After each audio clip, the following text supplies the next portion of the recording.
Bonjour à tous. J'inaugure cette année une nouvelle rubrique, l'actualité de la semaine. Comme vous le savez, c'est la rentrée parlementaire à Bruxelles et cette semaine, j'ai eu à travailler sur différents dossiers. Le premier dossier dont j'ai eu à m'occuper étant le rapport sur les organismes d'égalité de traitement. Mot barbare, je vous le concède, qui signifie tout simplement que ce sont des organismes qui luttent contre toutes les discriminations que les citoyens peuvent rencontrer au quotidien. En France, l'organisme chargé de lutter contre les discriminations, c'est le Défenseur des droits.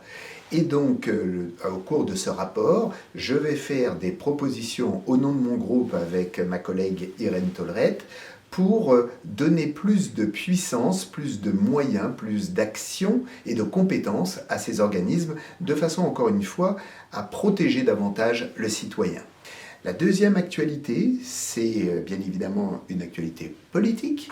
J'appartiens à un groupe qui s'appelle Renew Europe, qui va définir ses priorités pour la dernière année de cette mandature à Vienne, où nous allons nous retrouver, plus d'une centaine de parlementaires, afin de définir cette action politique à venir au sein du Parlement.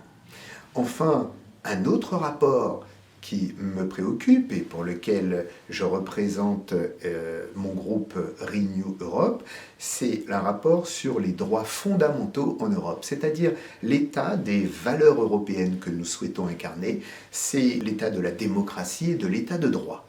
C'est donc un rapport aussi très important qui vise également à nous protéger, tous citoyens européens, français et bien évidemment des Outre-mer.